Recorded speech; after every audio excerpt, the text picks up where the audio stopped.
yule mwamuzi msaidizi ambaye alihusika kukataa goli la Simba kwa maana ya Kasimu Mpanga, yeye tayari kashalambwa miezi 6 bila kuchezesha mchezo wowote katika mchezo huo. Sasa taarifa zinasema hivi, yanasema mwamuzi msaidizi namba 1 wa mchezo tajwa hapo juu, Kasimu Mpanga kutoka Dar es Salaam, amefungiwa miezi 6 kwa kosa la kushindwa kutafsiri vema sheria za mpira wa miguu, ambapo katika dakika ya 70 ya mchezo alikataa bao halali la klabu ya Simba, kile kilichoonyesha kwamba kulikuwa na kosa la kuotea kabla ya kufungwa kwa bao hilo. Hata hivyo, taarifa ya wataalamu wa tafsiri ya sheria za mpira wa miguu baada ya kufanyika tathmini ya video ya tukio hilo. Bwana, karibu sana kwenye Lucky Media. Karibu sana kwenye show ya kibabe kabisa ya Lucky Media ambayo inakupa nafasi ya kuweza kufahamu taarifa mbalimbali za kimichezo. Kama ambavyo nafahamu, kupitia Lucky Media huwa tunakupa taarifa, michapo, uchambuzi na mambo kadha wa kadha. Lakini kwa sasa niko na taarifa ambayo pengine ulikuwa uifahamu. Na taarifa hii ni kuhusiana na dabi ya Kariakoo iliyopigwa pale Zanzibar. Tayari ishaanza kuwalamba wale wahusika katika mchezo huo. Ukiachana na dabi ya Kariakoo pale Zanzibar, lakini mchezo ambao ulichezwa pale Dodoma kati ya Dodoma Jiji na Simba pia imemlamba mtu kule kutokana na kile kitu ambacho kilitokea katika mchezo huo. Lakini pia mchezo ambao ulichezwa pale kwa maana Lindi Luangwa katika dimba la Kassim Majaliwa pale Lindi, napo tayari ishaanza kumlamba mtu kutokana na matokeo yaliyotokea katika mchezo ule. Sasa taarifa zaidi ni kuhusiana na kufungiwa kwa baadhi kwa maana ya marefa wasaidizi, waamuzi wasaidizi ambao walichezesha katika mchezo huo, lakini pia na hata wachezaji ambao walihusika katika michezo hiyo. Tuanze na taarifa ya dabi ya Kariakoo ambayo ilifanyika pale Zanzibar, Young Africans wakicheza na Simba. Mchezo huo ukitoka kwa kuto kufungana, kwa maana ya sare ya kuto kufungana. Tayari yule mwamuzi msaidizi ambaye alihusika kukataa goli la Simba kwa maana ya Kasimu Mpanga, yeye tayari kashalambwa miezi 6 bila kuchezesha mchezo wowote, kwa maana tayari kashaingia kwenye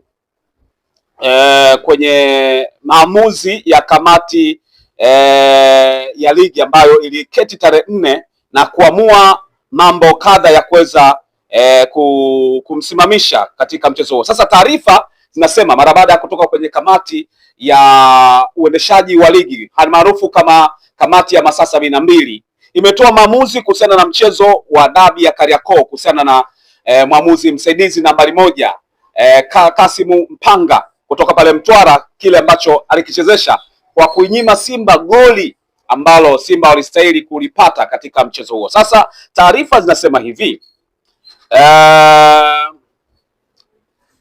yanasema mwamuzi msaidizi namba 1 wa mchezo tajwa hapo juu, Kasimu Mpanga kutoka Dar es Salaam, amefungiwa miezi 6 kwa kosa la kushindwa kutafsiri vema sheria za mpira wa miguu, ambapo katika dakika ya 70 ya mchezo alikataa bao halali la klabu ya Simba, kile kilichoonyesha kwamba kulikuwa na kosa la kuotea kabla ya kufungwa kwa bao hilo. Hata hivyo, taarifa ya wataalamu wa tafsiri ya sheria za mpira wa miguu baada ya kufanyika tathmini ya video ya tukio hilo imebaini kwamba hakukuwa na kosa lolote kabla ya kufungwa kwa bao hilo. Adhabu hii ni kwa mujibu wa kanuni ya 42. Lakini ukiachana na mwamuzi Kasimu Mpanga ambaye alikuwa ni mwamuzi namba 1 katika mchezo, msaidizi namba 1 katika mchezo wa dabi ya Kariakoo, lakini pia adhabu hiyo zimekutana na mwamuzi msaidizi namba 2 Hamdan Saidi ambaye alichezesha katika mchezo wa dabi ya Kariakoo kutoka Mtwara. Amefungiwa miezi 3 kwa kosa la kushindwa kutafsiri vyema sheria mpira wa miguu, ambapo katika dakika ya 61 ya mchezo aliashiria kuwa mchezaji Prince Dube wa klabu ya Yanga alikuwa katika eneo la kuotea, hivyo alisimamisha mashambulizi shambulizi ambalo klabu ya Yanga afya ilikuwa inafanya langoni kwa Simba. Hata hivyo, taarifa ya mtaalam au wataalam watafsiri sheria za mpira wa miguu baada ya kufanyika tathmini ya video ya tukio hilo zikaonyesha tukio hilo imebainisha kwamba mchezaji huyo hakuwa katika eneo la kuotea wakati ya mpira huo unapigwa kuelekea kwake. Adhabu hii ni kwa mujibu wa kanuni ya 42 kanuni ya 42.1.8 ya ligi kuu kuhusu udhibiti wa waamuzi.